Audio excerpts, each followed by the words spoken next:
There are many different styles of laminate flooring to fit the look of any home. When doing your installation, read the manufacturer's instructions for the correct information relating to your particular floor.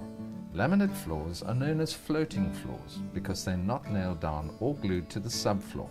They can be installed over wood, ceramic, vinyl or concrete surfaces. To prepare the floor, we're going over the surface and removing small bumps and also filling any holes with a quick drying cement. This is a new house. If you were prepping an existing floor, you'd remove carpets and skirting boards and then repair bumps and imperfections to level the surface. For this type of laminate floor, a moisture barrier is required. Cut it to size, overlap the edges and use an adhesive tape to keep the edges together. The flooring should be brought into the room 48 hours before installation to become acclimatized to temperature and humidity in the area. To cut a floorboard plank, slip it under the last laid plank in the line and mark it with a pencil.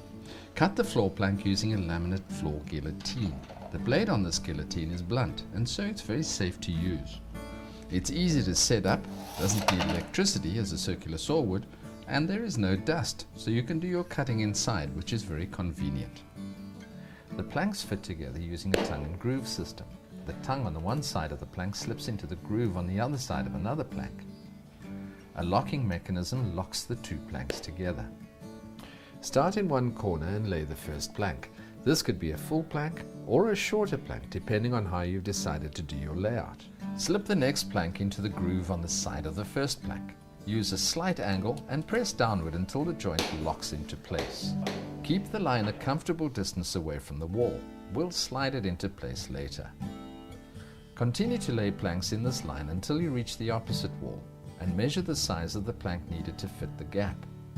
When row 1 is complete, assemble row 2.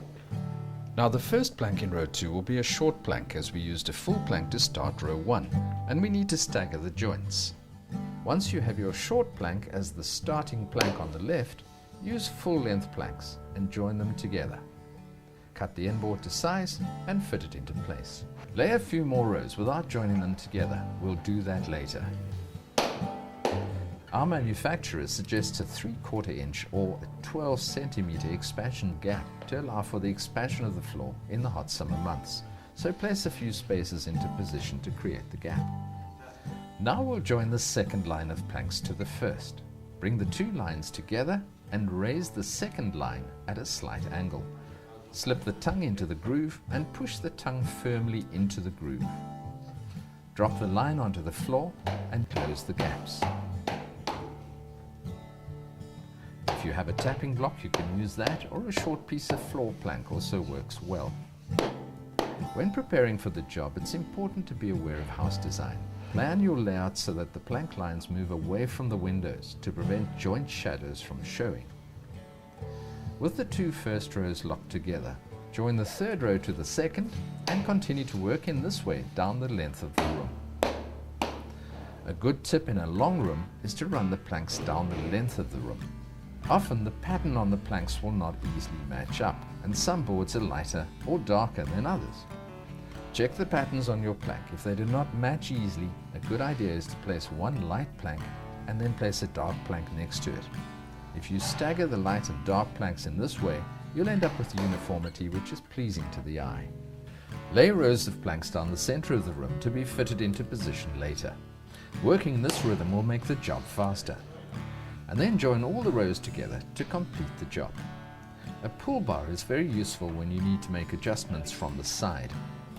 When you reach the end of the room, use a short piece of floorboard to mark the gap between the second last row and the wall. Remember to leave the expansion gap between the wall and the last line of planks.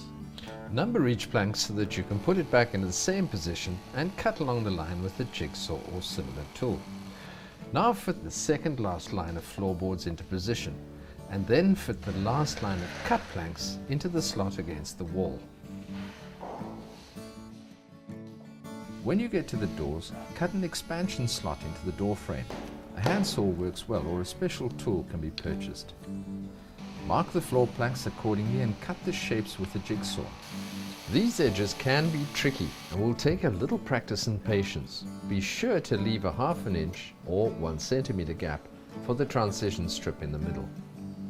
This is an awkward part of the job, so allocate a lot of time to it and do it slowly to avoid making any errors.